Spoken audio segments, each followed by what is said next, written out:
Polícia Federal diz que descontos irregulares de benefícios de aposentados e pensionistas começou a crescer de forma desproporcional em 2019. Balanço da Unesco aponta que 33 milhões de brasileiros vivem em situação de insegurança alimentar e muitos não têm o que comer. Operação desarticula a quadrilha que movimentou mais de R$1 bilhão com o tráfico internacional de drogas em barcos e veleiros.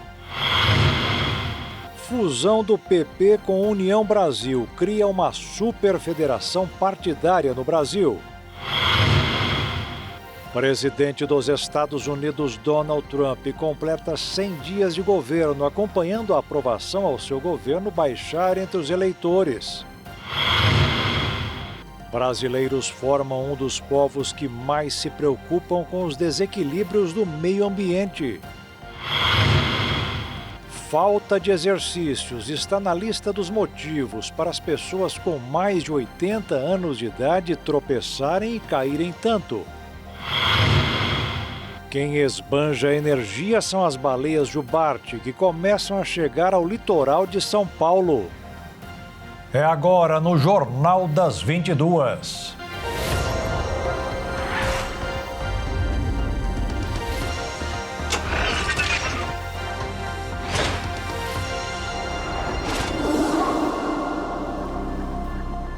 Olá, boa noite. A Polícia Federal informou hoje que as fraudes nos descontos dos benefícios dos aposentados e pensionistas da Previdência começaram a crescer de maneira desproporcional em 2019. Os governos foram avisados, mas não tomaram providências. Os criminosos aproveitaram o terreno livre.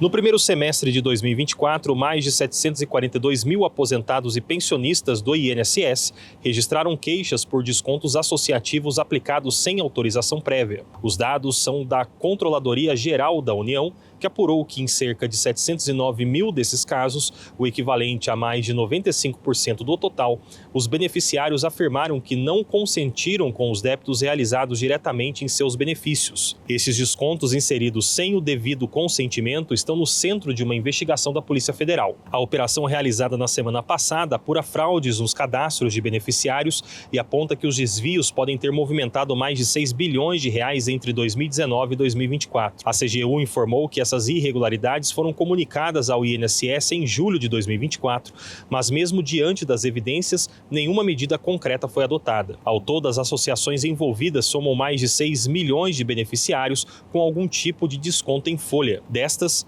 11 entidades foram suspensas judicialmente após a operação, enquanto outras 12 acumularam pelo menos 1.000 reclamações no mesmo período. O relatório da CGU foi peça-chave para embasar tanto a ação policial quanto a decisão da Justiça de bloquear os descontos. A Controladoria também recomendou a suspensão dos repasses de mensalidades a 8 associações, mas não houve resposta institucional à recomendação. A situação já havia sido apontada em auditorias anteriores. Entre 2018 e 2019, a AGU identificou um crescimento expressivo nos descontos associativos de 6 entidades, acompanhado por um volume elevado de reclamações. Em julho de 2019, a Procuradoria-Geral da República chegou a recomendar a suspensão dos repasses a 4 dessas associações, sem que providências fossem adotadas. Um agravante ocorreu em junho de 2023, quando o então presidente do INSS, Alessandro Stefanuto, autorizou a liberação de mais de 34 mil descontos não autorizados em favor da Confederação Nacional dos Trabalhadores na Agricultura,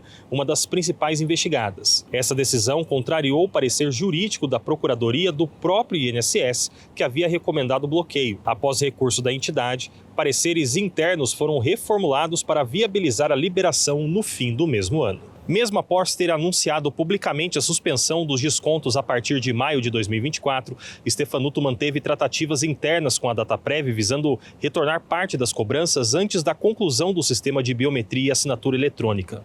A Justiça classificou essa estratégia de precária e temerária, destacando que o INSS assumiu os riscos ao permitir os débitos sem garantir a autorização formal dos segurados.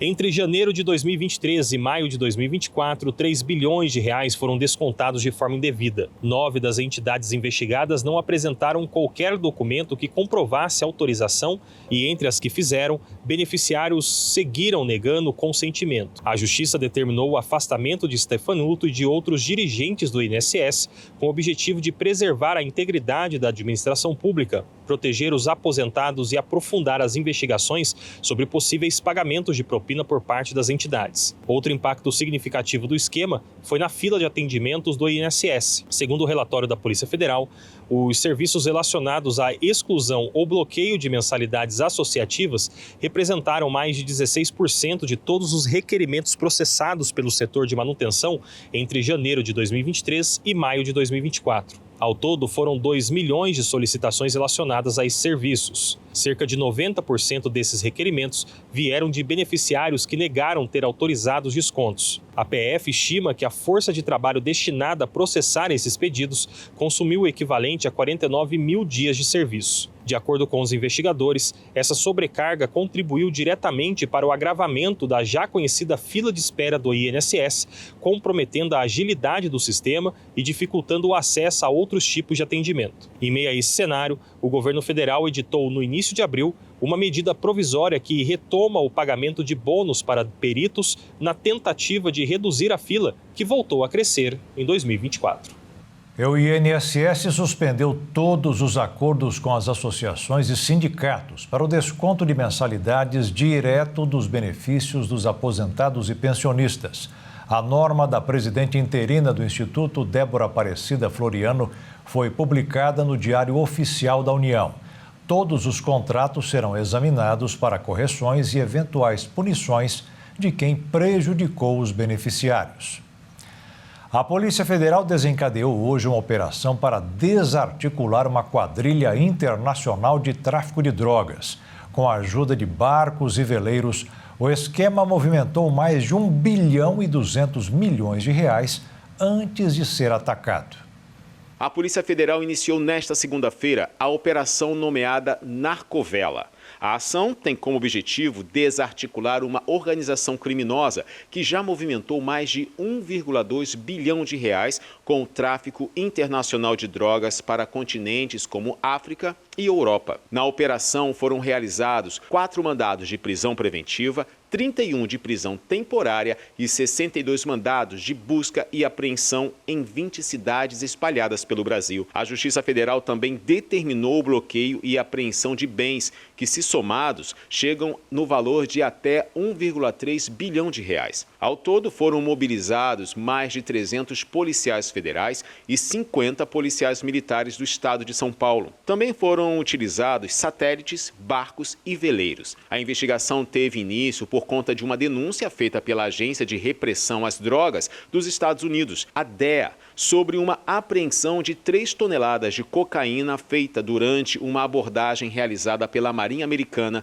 a um veleiro brasileiro que navegava em alto mar próximo ao continente africano em fevereiro de 2023. Os investigados poderão responder pelos crimes de tráfico internacional de drogas, associação para o tráfico e integração de organização criminosa. Nesta terça-feira, pais e alunos das escolas municipais da capital paulista realizaram um ato na frente da Câmara Municipal em apoio à greve dos professores. Familiares de aproximadamente 20 escolas municipais se juntaram aos professores em greve após o prefeito Ricardo Nunes ameaçar os profissionais pela paralisação. Os servidores municipais reivindicam 13% do reajuste linear para todo o funcionalismo municipal e ainda melhorias de trabalhos. Além do aumento do piso salarial, os profissionais da educação pedem o fim da contribuição previdenciária. Atualmente, os recém-contratados recebem R$ 2.680 e pleiteiam um reajuste de 44%. No entanto, o projeto da Prefeitura prevê aumento em 2 etapas, cerca de 3% no próximo dia 1º de maio e mais 3% em maio do ano que vem. No ato em frente à Câmara, os manifestantes exibiam cartazes com frases como "Respeite minha professora", "Nunes inimigo da educação" e "Tire a mão da minha escola". Os servidores também solicitam profissionais de apoio para atuar com crianças com deficiência e mais funcionários de limpeza. Além de se colocarem contra a ideia de Ricardo Nunes em privatizar as gestões das escolas municipais. O Ministério Público de São Paulo abriu denúncia contra Michael Antônio Salles dos Santos pela morte da jovem Vitória Regina de Souza, de 17 anos, em fevereiro deste ano. Michael Antônio Salles dos Santos, de 26 anos, foi denunciado por 4 crimes: sequestro qualificado, ocultação de cadáver, fraude processual e feminicídio. A denúncia, segundo o MP, foi sugerida pois a prisão temporária tem vencimento no dia 3 de maio. A acusação foi protocolada e uma parte segue em segredo de justiça. Um pedido foi feito pelo MP para que restrinja o sigilo às fotos e documentos da vítima. O cálculo foi feito pelo MP, considera que caso o juiz aplique a maior pena, será com condenação máxima de 50 anos. A defesa solicitou ao Ministério Público que investigue se Santos teve ajuda de terceiros para esconder o corpo ou se fez sozinho. Isso porque no carro do criminoso foi encontrado material genético de outro homem. Os exames realizados revelaram que a jovem não sofreu abuso sexual. Vitória foi morta após sair do shopping onde trabalhava em Cajamar no fim de fevereiro.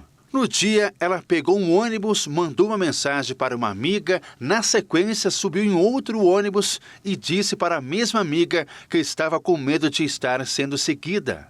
Uma semana depois, no dia 5 de março, o corpo foi encontrado nu, com cortes no tórax, pescoço e no rosto, numa área de mata fechada na região. E a seguir, balanço da Unesco aponta que 33 milhões de brasileiros vivem em situação de insegurança alimentar e muitos não têm nem o que comer. E o país tem um dos povos que mais se preocupam com os desequilíbrios do meio ambiente.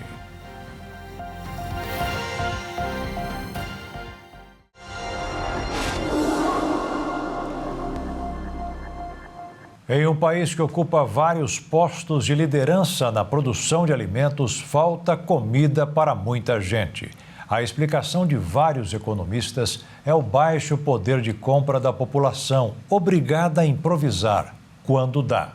Apesar de ser uma das maiores potências agrícolas do planeta, o Brasil enfrenta um paradoxo alarmante. Milhões de pessoas ainda não têm garantido o direito básico à alimentação. O país lidera rankings mundiais de exportação de alimentos, como soja, carne e café, e mesmo assim, uma parcela significativa da população vive sem saber se terá o que comer no dia seguinte. De acordo com os dados mais recentes da Organização das Nações Unidas, para a alimentação e agricultura, cerca de 8,5 milhões de brasileiros passaram fome entre 2021 e 2023, o equivalente a 3,9% da população. Além disso, mais de 33 milhões de pessoas vivem em situação de insegurança alimentar grave, o que significa que enfrentam restrições severas de acesso a alimentos e nutrição adequada. Especialistas afirmam que a escassez de comida não é o problema central.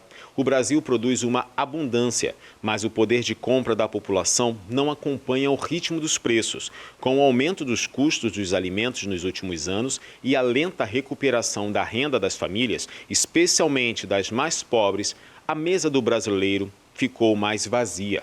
Em muitos lares, a alimentação diária se limita a produtos ultraprocessados, como bolachas e salgadinhos, por serem mais baratos e durarem mais tempo, apesar dos riscos à saúde. Outro desafio enfrentado é a existência dos chamados desertos alimentares, áreas onde há pouca ou nenhuma oferta de alimentos saudáveis. Estima-se que cerca de 25 milhões de brasileiros vivam nessas regiões, tanto urbanas quanto rurais. Um exemplo é o município de Betânia, no Piauí, onde o centro mais próximo de produção de hortaliças fica a 220 quilômetros, em Petrolina, já em outro estado. A solução, apontada por estudiosos da área, passa pelo fortalecimento da agricultura familiar. Responsável por 62% da produção de hortaliças no país, esse tipo de cultivo é fundamental para garantir acesso à comida fresca e nutritiva. Ainda assim, o consumo de frutas e vegetais no Brasil é inferior a 1/3 do recomendado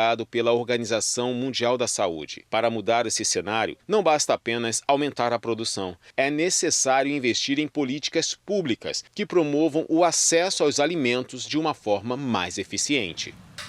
O dia foi de expectativa no mercado financeiro com as tarifas do presidente Donald Trump.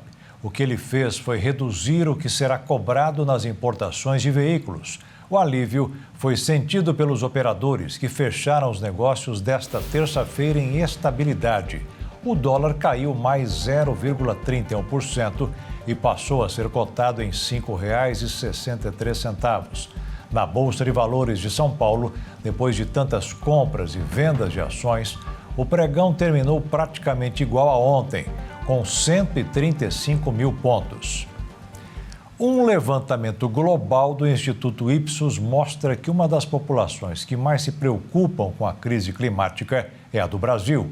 Pena, segundo a mesma pesquisa, que falta confiança nas ações do governo para diminuir os impactos do clima que está aumentando.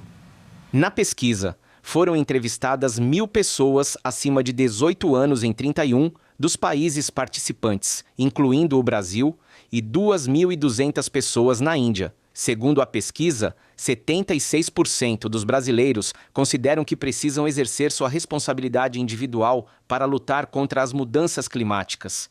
Do contrário, estarão falhando com as futuras gerações. O nível é o 5º mais alto entre todos os países, atrás de Filipinas, Indonésia, México e Colômbia. Em relação à ação dos governos, uma pergunta parecida foi feita e uma resposta parecida foi dada no Brasil. Por 75% da população considera que o governo falhará com seus cidadãos se não combater as mudanças climáticas. Agora, atrás de Filipinas, Indonésia, África do Sul e Tailândia. Para os autores da pesquisa, os dados refletem uma menor atenção para acompanhar a pauta ambiental, enquanto outros problemas são preocupações mais urgentes. Segundo uma das pesquisadoras, em um momento onde as questões sociais têm um peso maior na agenda da população, como saúde ou violência, a mudança climática fica em segundo plano. Para a pesquisadora, o tema não está em uma bolha, e a população vê os efeitos da crise climática nas ondas de calor, nas enchentes e em outros desastres, por isso vê um impacto que chega até as futuras gerações. Também há uma falta de conhecimento sobre possíveis ações a serem tomadas. Individualmente, as pessoas focam muito, por exemplo, na reciclagem, sem atentar para outras atitudes a seu alcance como o voto ou o consumo. Já para as empresas, o momento é oportuno. 71% dos brasileiros acham que, se as companhias não tomarem providências contra a crise climática, estarão falhando com seus clientes e trabalhadores. Por isso, é uma chance para as marcas explicarem de forma transparente o que têm feito em relação ao tema. Em relação à posição internacional no combate às mudanças climáticas, o lugar do Brasil também não é bem avaliado. Apenas 30% veem o país como líder no tema, contra 37% que não consideram ter projeção, isso apesar do Brasil ser considerado internacionalmente como fundamental para a pauta, pelos biomas, pela biodiversidade e por outras vantagens do país. Enchentes como as que devastaram o Rio Grande do Sul há cerca de um ano devem se tornar um fenômeno 5 vezes mais frequente no Brasil. A tendência dessas tragédias, que aconteciam em intervalos médios de 50 anos, é que passem a ocorrer de 10 em 10 anos. A conclusão faz parte de um estudo da Agência Nacional de Águas, ANA, chamado A Enchentes no Rio Grande do Sul. Lições, desafios e caminhos para um futuro resiliente, desenvolvido em parceria com pesquisadores da Universidade Federal do Rio Grande do Sul, Universidade de Brasília, do Serviço Geológico do Brasil, entre outras instituições. De acordo com os pesquisadores, as vazões dos rios gaúchos tendem a aumentar em cerca de 20% sobre as máximas atuais. Na prática, isso significa que as cidades, principalmente as mais vulneráveis, precisam se adaptar a um novo cenário, com planejamento urbano, construção de infraestruturas e gestão de riscos. Inclusive, o estudo lembra que locais como Reino Unido, Bélgica e Austrália já ampliaram seus parâmetros de projetos de infraestrutura entre 20% e 30% para incorporar o risco climático. O Rio Grande do Sul, segundo o relatório, tende a ser a região do Brasil com maior aumento na frequência e severidade das cheias. Cidades como Porto Alegre, Guaíba, Eldorado do Sul, Pelotas e Rio Grande vão enfrentar níveis de água até 1 metro mais altos do que o limite máximo de proteção atual. Nos vales e as áreas serranas, rios como o Taquari e o Jacuí podem subir até 3 metros a mais que o limite atual em eventos extremos. Durante as enchentes de 2024, o nível do Rio Guaíba, em Porto Alegre, atingiu a marca histórica de 5 metros e 35 centímetros, superando o recorde anterior de 4 metros e 76 centímetros, de 1941. Esse aumento de mais de 2 metros acima do contingente de inundação, que era de 3 metros, causou alagamentos em vários bairros da capital gaúcha. Os novos critérios indicam que esse critério deve ser alterado para até 4 metros. Na contramão do que é necessário, o Congresso Nacional aprovou para 2025 uma redução dos recursos destinados à gestão de riscos e desastres urbanos. O valor proposto pelo governo Lula para essas ações de 1.750 bilhões de reais foi reduzido para 1.370 bilhões de reais na versão final da Lei Orçamentária Anual. Um corte de 380 milhões de reais, conforme o relatório do Instituto de Estudos Socioeconômicos. No ano passado, o governo precisou liberar 5 bilhões de reais em créditos extraordinários para lidar com os impactos das tragédias climáticas, quase 3 vezes mais que o orçamento inicialmente previsto para a área, ainda segundo o Instituto. As enchentes deixaram 184 mortos, 27 desaparecidos e mais de 800 feridos. Mais de 146 mil pessoas ficaram desalojadas, além de 50 mil desabrigadas. Houve perda de 35 bilhões e 600 milhões de reais na produção estadual, com 152 mil empregos perdidos. As enchentes que devastaram o Rio Grande do Sul completam 1 ano e um dos símbolos daquela tragédia foi o cavalo Caramelo, que ficou vários dias no telhado de uma casa cercada pelas águas. E depois de tudo aquilo, a vida do animal mudou bastante. Há cerca de 1 ano, a imagem de um cavalo em cima de um telhado sozinho e cercado por água comoveu o país em meio à tragédia da enchente que atingiu a cidade de Canoas, na região metropolitana da Grande Porto Alegre. Hoje em dia, Caramelo, como foi carinhosamente batizado, se tornou símbolo de resistência e de esperança. O resgate do animal, que estava sem comida havia 4 dias, foi transmitido ao vivo pela TV. Atualmente, ele está em um novo lar no Hospital Veterinário da Universidade Luterana do Brasil, em Canoas. Quando ele foi resgatado, ele estava desidratado, ferido e muito abaixo do peso. Hoje, ganhou até o apelido de comilão. No seu novo lar, ele recebeu atendimento veterinário e se tornou o xodó da equipe de profissionais, atraindo até mesmo o interesse de visitantes ao local, além de turistas de várias partes do Brasil e até mesmo de outros países. Entre as regalias da nova rotina, existem grandes planos para o Caramelo, que vão muito além dos cuidados básicos. A universidade quer integrá-lo em atividades acadêmicas, como aulas de observação para os alunos de medicina veterinária e em pesquisas. E a seguir, União Brasil e PP unem forças e criam uma super federação partidária no Brasil. E o presidente dos Estados Unidos, Donald Trump, completa 100 dias de governo, acompanhando a aprovação ao seu governo baixar entre os eleitores.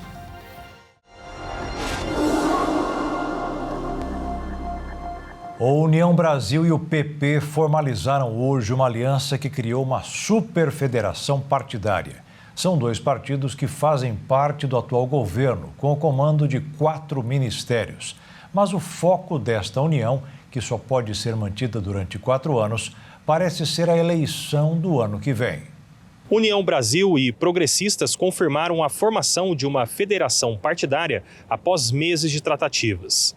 A decisão foi consolidada em reunião realizada nesta segunda-feira, com a presença da Executiva Nacional e de parlamentares da legenda. O PP já havia validado o acordo em encontro anterior realizado no mês passado. A nova federação conta com 107 deputados e 14 senadores, formando o maior bloco da Câmara e uma das maiores forças do Senado. Com essa composição, ultrapassam o PL de Jair Bolsonaro na Câmara, que possui 92 deputados, e empatam com o PSD e o próprio PL no Senado. Juntos, União e PP somam 6 governadores e 1.343 prefeitos e terão direito a um fundo partidário estimado em 954 milhões de reais. Na estrutura inicial, será adotada uma copresidência até dezembro, dividida entre o presidente do União Brasil, Antônio Rueda, e o presidente do PP, Ciro Nogueira. A partir de janeiro de 2025, uma única presidência será definida. O nome do ex-presidente da Câmara, Arthur Lira, chegou a ser sugerido para liderar a federação lá no início, mas não houve consenso, o que gerou desconforto entre aliados. Além das disputas por espaço interno, existem divergências regionais que podem resultar em saídas na janela partidária de abril do próximo ano. Nomes como Mendonça Filho e Paulderney Avelino, ambos da União, vindos do antigo DEM, avaliam a possibilidade de mudança, assim como deputados do PP na Bahia, que têm proximidade com o PT, enquanto União no estado faz oposição ao governo petista. Outro foco de tensão está na Paraíba, onde o senador Efraim Filho do União e o deputado Aguinaldo Ribeiro do PP travam disputa por candidaturas para as eleições de 2026. Há também divergências em relação à pré-candidatura lá do governador de Goiás, Ronaldo Caiado, à presidência da República. Muito embora o partido reconheça a legitimidade de sua pretensão, líderes indicam que o processo ainda precisará ser debatido no contexto da federação, que poderá ter outros nomes com aspirações nacionais. O senador Sérgio Moro também figura entre os que terão de negociar internamente para manter as suas intenções eleitorais. Moro deseja disputar o governo do Paraná, mas enfrenta resistência dentro do PP, especialmente de Ciro Nogueira e do deputado Ricardo Barros, com quem tem um histórico de atritos desde os tempos da Lava Jato. A reunião desta segunda-feira teve a participação de lideranças como o vice-presidente do União, ACM Neto, e o ministro do Turismo, Celso Sabino. Embora o acordo tenha sido aprovado, parlamentares como Mendonça Filho e Kim Kataguiri do União manifestaram oposição à federação durante o encontro. O ponto de vista político, a nova federação se posiciona como oposição ao governo do presidente Luiz Inácio Lula da Silva. Apesar disso, ambos os partidos contam com representantes no executivo. O União Brasil ocupa os ministérios do Turismo, Integração Nacional e Comunicações, enquanto o PP comanda o Ministério do Esporte. A permanência ou não desses nomes do governo federal ainda será tema de discussão futura, segundo dirigentes da legenda. O relatório médico assinado pela médica Kênia Andrade, enviado ao Supremo Tribunal Federal, testou que o ex-presidente Fernando Collor de Mello, ao dar entrada no sistema prisional alagoano, declarou que faz uso diário de 8 tipos de remédios. 4 deles são antidepressivos e um trata a doença de Parkinson. E ainda usa medicamentos para tratar úlceras gástricas e equilibrar o nível de colesterol no sangue. O documento assinado pela médica Kênia Andrade ressalta a importância de se observar a idade de Collor e possível piora no quadro psiquiátrico. De acordo com o presídio, o sistema prisional tem condições de manter o tratamento de saúde do ex-presidente. A defesa de Fernando Collor pede à corte que o ex-presidente cumpra sua pena de 8 anos e 10 meses em prisão domiciliar. Os advogados afirmam que o político é idoso e trata as doenças de Parkinson, apneia do sono grave e transtorno afetivo bipolar. O ministro Alexandre de Moraes deu um novo prazo de 48 horas para que a defesa do ex-presidente apresente a íntegra dos exames que comprovem o estado de saúde dele, incluindo exames de imagem. O presidente dos Estados Unidos, Donald Trump, completou 100 dias de governo desde que assumiu seu segundo mandato na Casa Branca. Os últimos 3 meses foram repletos de barulho e fúria, o que tem deixado os americanos desencantados com a turbulência econômica e política do país. Durante a campanha presidencial americana do ano passado, o presidente dos Estados Unidos, Donald Trump, repetiu sistematicamente sua intenção de realizar mudanças dramáticas assim que retornasse à Casa Branca. Mas poucas pessoas esperavam que essas mudanças viessem em velocidade tão vertiginosa. Em meio a pilhas de documentos oficiais assinados pelo presidente e as políticas anunciadas com destaque nas redes sociais, uma enxurrada de ações executivas atingiu todos os cantos da vida americana. Sua repressão agressiva à imigração sobre deportações sem o devido processo legal tem causado processos judiciais contra o presidente. Para seus apoiadores, sua terapia de choque e pavor foi uma demonstração de um presidente totalmente ativo, cumprindo suas promessas e instaurando reformas aguardadas há muito tempo. Os primeiros 100 dias do governo do presidente Donald Trump, que já é uma das presidências mais radicais e de longo alcance da história, mostram que os americanos estão ficando desencantados com a turbulência econômica e política. Recentemente, o New York Times realizou uma pesquisa entre os dias 21 a 24 de abril, onde 59% dos entrevistados descreveram a atuação de Donald Trump no cargo como assustador e 66% como caótico. O índice de aprovação de Trump caiu para 39%. O menor número em 80 anos para um presidente em seus primeiros 100 dias no cargo. Na mesma pesquisa, sua taxa de desaprovação é de 55%. Embora os congressistas republicanos permaneçam em grande parte leais ao presidente Donald Trump, resistência dos americanos cresce diariamente. Após Donald Trump assumir o cargo, subiu as tarifas para vários países e depois anunciou que suavizaria algumas das tarifas abrangentes que afetam as montadoras americanas. Ele também recuou recentemente das ameaças de demitir o presidente do Federal Reserve, Jerome Powell, que alertou que as tarifas do Trump provavelmente reacenderiam a inflação. O presidente descartou as pesquisas com raiva, escrevendo em sua rede social que elas são falsas e dizendo: "Estamos indo ótimo, melhor do que nunca". O presidente norte-americano Donald Trump mudou o rumo das eleições canadenses e garantiu a vitória do Partido Liberal. A disputa acirrada foi resultado da constante provocação de Trump em anexar o Canadá como um novo estado do país. As eleições canadenses eram lideradas pelo Partido Conservador. O líder Pierre Poilievre manteve uma grande vantagem nas pesquisas eleitorais devido à insatisfação geral de quase uma década com o comando do Partido Liberal. Há alguns meses, o partido de centro-esquerda estava 30 pontos percentuais atrás dos conservadores, mas a diferença diminuiu devido às preocupações dos eleitores com o passar do tempo. A provável vitória do conservador Poilievre evaporou com a chegada de Donald Trump ao poder, que insistiu em provocar o Canadá com ameaças de anexar o país como mais um estado americano. O Partido Liberal, liderado pelo primeiro-ministro Mark Carney, enfrentou a ameaça e defendeu a soberania canadense. A economia do país depende das exportações para os Estados Unidos, mas com o surgimento de uma possível guerra comercial, a relação de parceria entre os países ficou incerta. Carney adotou um tom combativo e manteve as tarifas contra os Estados Unidos, além de diversificar as alianças e relações comerciais. A ação do primeiro-ministro foi essencial para garantir a inesperada vitória do partido. Agora, Carney deverá formar um gabinete e se reunir com Trump para negociar a economia e segurança do país nas próximas semanas.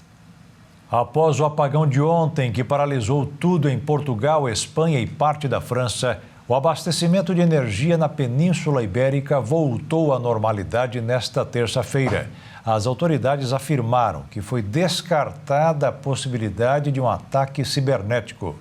A causa do apagão ainda é investigada. De acordo com o primeiro-ministro da Espanha, Pedro Sánchez, 100% das subestações da rede de transmissão já foram recuperadas. Uma das operadoras de uma das redes energéticas nacionais, de Portugal, negou ter emitido um comunicado compartilhado com as redes, a ela atribuídas que apontasse um fenômeno atmosférico raro como causa da interrupção. A Agência Meteorológica da Espanha ainda citou que nenhum fenômeno meteorológico ou atmosférico incomum foi detectado na Espanha. Segundo o premier espanhol, as prioridades do governo são restaurar o sistema elétrico completamente e descobrir o que causou o apagão. A operadora portuguesa informou que a rede elétrica estava perfeitamente estabilizada e que os 6.400.000 clientes já estão acessando o serviço. De acordo com o jornal El País, durante o apagão em Madrid, o tráfego de dados caiu mais da metade em relação ao normal, de 588 para 252 gigabits. Na telefonia, as reclamações registradas nas principais operadoras da Espanha dispararam após a queda de energia, segundo o site especializado Down Detector. As empresas relataram interrupções nos serviços de internet fixa e móvel, embora algumas infraestruturas críticas, como data centers, tenham conseguido continuar operando graças aos sistemas de backup. As buscas por apagão aumentaram 10 vezes em 5 minutos, segundo o Google Trends, atingindo o pico logo após o apagão, tornando-se a palavra mais pesquisada do dia, com mais de 5 milhões de pesquisas. A demanda por gás natural na Espanha também sofreu uma queda acentuada de 27 gigawatt por hora para apenas 8 gigawatt por hora, coincidindo com o colapso do sistema elétrico, de acordo com dados da Enagás. O apagão de segunda-feira está sendo descrito por especialistas e autoridades como inédito devido à sua escala e impacto simultâneo em todos os setores vitais da Europa: energia, transporte, telecomunicações e serviços básicos.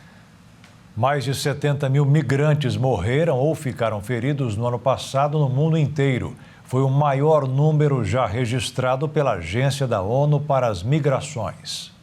Mais de 72 mil mortos e desaparecidos foram documentados em rotas migratórias de todo o mundo nos últimos 10 anos. De acordo com as Nações Unidas, a maioria desses casos ocorreram em países afetados por crises. No ano passado, também se registrou o maior número de mortes de imigrantes até o dia de hoje, com pelo menos 8.938 vítimas em rotas migratórias. O balanço foi divulgado pela Organização Internacional para as Migrações. Em um novo relatório, a agência da ONU concluiu que quase 75% de todas as mortes e desaparecimentos de imigrantes registrados desde 2014 ocorreram enquanto as pessoas fugiam da insegurança, de conflitos, de desastres e de outras crises humanitárias. O Mediterrâneo Central segue sendo a rota mais mortal, com quase 25 mil pessoas desaparecidas no mar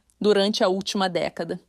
O relatório detalha que mais de 12 mil dessas mortes aconteceram após partirem da Líbia, e muitas outras pessoas sumiram enquanto cruzavam o deserto do Saara. Mais de 5 mil pessoas também morreram nos últimos 10 anos tentando sair do Afeganistão, grande parte deles depois de que os talibãs retomaram o poder em 2021. Cerca de 3.100 membros da minoria Rohingyas de Myanmar morreram durante esse período, muitos em naufrágios ao tentar chegar em Bangladesh. E a seguir, falta de exercícios está na lista dos motivos para as pessoas com mais de 80 anos de idade tropeçarem e caírem tanto. E quem esbanja energia são as baleias jubarte, que começam a chegar ao litoral de São Paulo.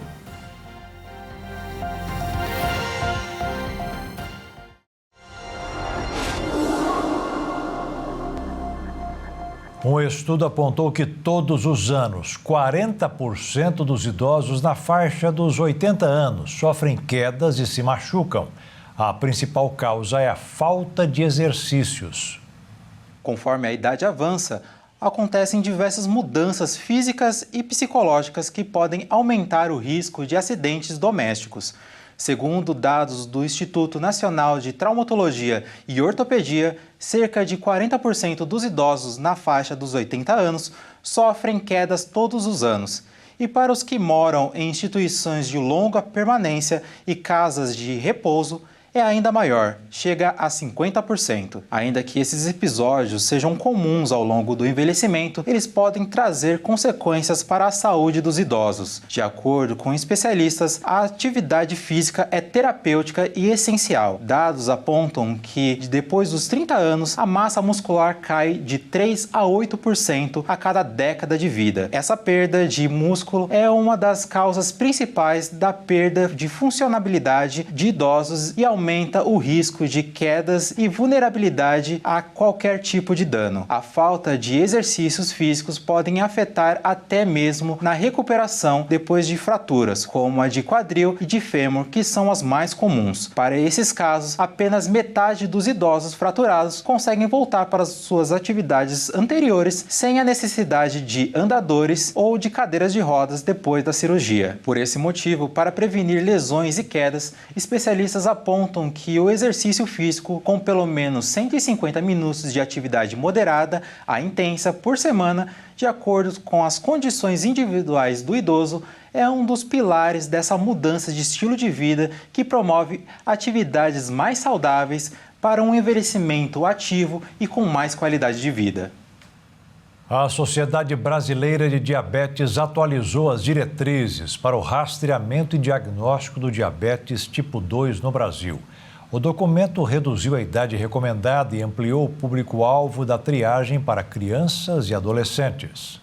O diabetes tipo 2 é uma doença metabólica crônica, caracterizada pela resistência do corpo à insulina e pela deficiência na produção da substância no pâncreas, o que resulta em altos níveis de açúcar no sangue. No Brasil, a doença afetou ao menos 12 milhões de pessoas no ano passado. A Sociedade Brasileira de Diabetes atualizou as diretrizes de rastreamento e diagnóstico no país. A principal mudança foi a redução da idade inicial. A medida era recomendada para pacientes a partir dos 45 anos, mas a nova indicação é iniciar a triagem a partir dos 35 anos. A nova diretriz também traz recomendações para pacientes a partir dos 10 anos de idade, que apresentam fatores de risco como excesso de peso, sedentarismo e histórico familiar da enfermidade. Segundo a Federação Internacional de Diabetes, a decisão de reduzir a idade mínima do rastreamento ocorreu após o aumento de registros da doença em adultos mais jovens, agravado pela obesidade e estilo de vida sedentário. O índice também cresceu entre crianças e adolescentes, devido ao consumo de produtos ultraprocessados e pouco exercício físico. O documento também recomendou a frequência anual da avaliação para os pacientes com pré-diabetes ou fatores de risco. Para pessoas com exames normais e de baixo risco, a recomendação é repetir a triagem a cada 3 anos.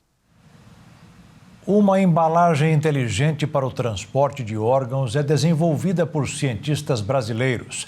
A tecnologia criada pela Unifesp permite monitorar em tempo real a temperatura e o trajeto de órgãos transportados para o transplante.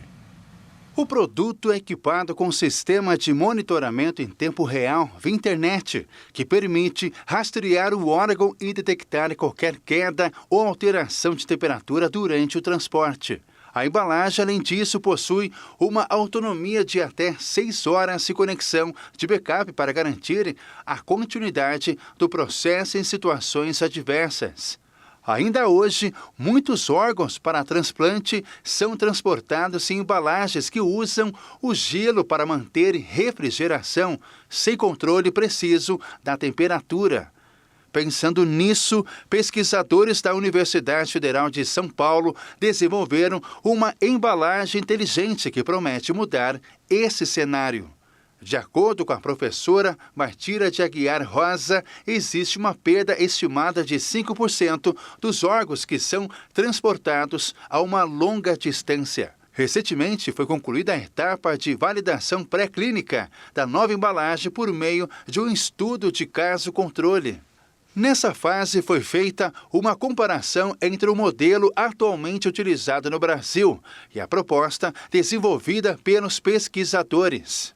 De acordo com a professora, os resultados demonstraram que a nova embalagem é segura para o transporte de órgãos e tecidos destinados a transplantes. A inovação é mais cara do que as embalagens padrão.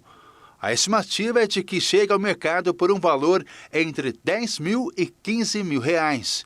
Caixas estrangeiras que ainda usam Gelox, mas são rastreadas, são vendidas no Brasil por 80 mil reais. A nova embalagem inteligente para o transporte de órgãos, comparada com caixas desenvolvidas em outros países, é mais barata.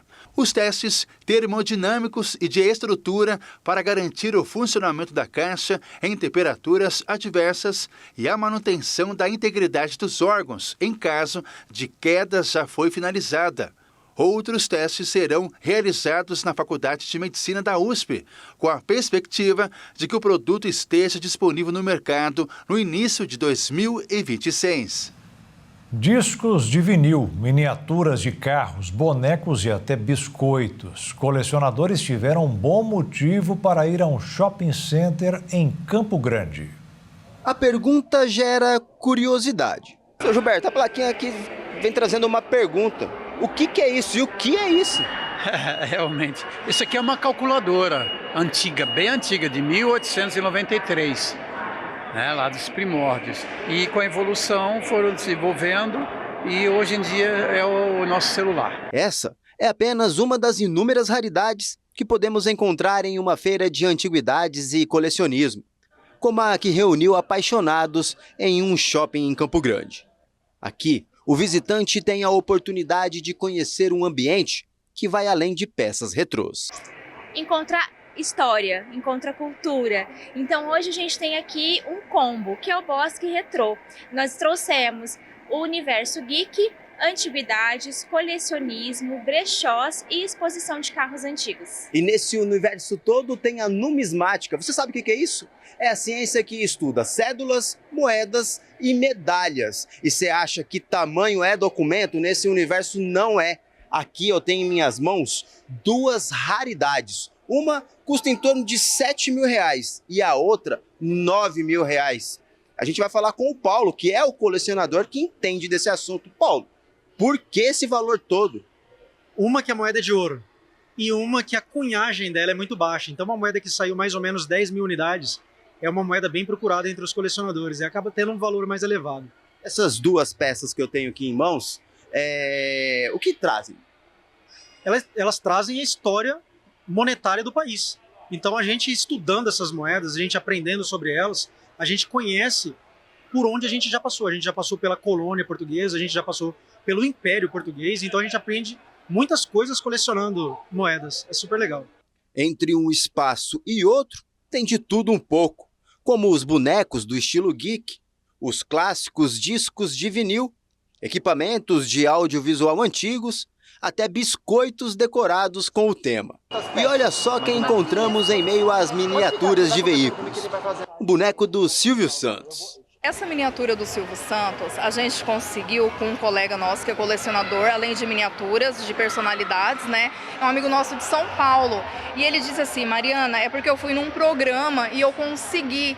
Antigamente, quando o Silvio era vivo, né? Eles conseguiam essa miniatura. Alguns participantes acabavam ganhando essas miniaturas no programa. Essa daí é especial. Sim, essa especial é o grande, né? O ícone da televisão brasileira, nosso Silvio Santos. E para quem gosta de veículos, mas em tamanho real, é possível encontrá-los para fazer aquele registro. E se bater um saudosismo referente à moda, não se preocupe, porque ainda tem roupas, calçados e acessórios para todo tipo e de vários preços. A Luzimar não perdeu tempo. Valeu a pena, sim. R$80, muito bom. Duas baleias jubartes foram vistas em alto mar na região de Bonete, em Ilhabela. Elas saltaram da água e realizaram um espetáculo para 3 pescadores que estavam na região. O projeto Baleia Vista destacou que essas foram as primeiras baleias vistas na região do litoral norte de São Paulo em 2025. Entre maio e agosto, as jubartes migram anualmente do Antártico para as águas mais quentes e tropicais do Brasil, onde se reproduzem. São mais de 4.000 quilômetros de distância. Em geral, junto com a espécie, é comum a aparição de golfinhos. Segundo a Prefeitura, o turismo para a observação das baleias tem crescido em todo o Brasil e Ilhabela é um dos principais destinos para a atividade. Esses cetáceos têm fama de ser protagonistas de espetáculos com saltos belíssimos. Desde 2016, quando começaram a ser vistas, os registros de avistamentos cresceram consideravelmente. E o Jornal das 22 termina aqui. Uma boa noite para você e fique na paz. Tchau.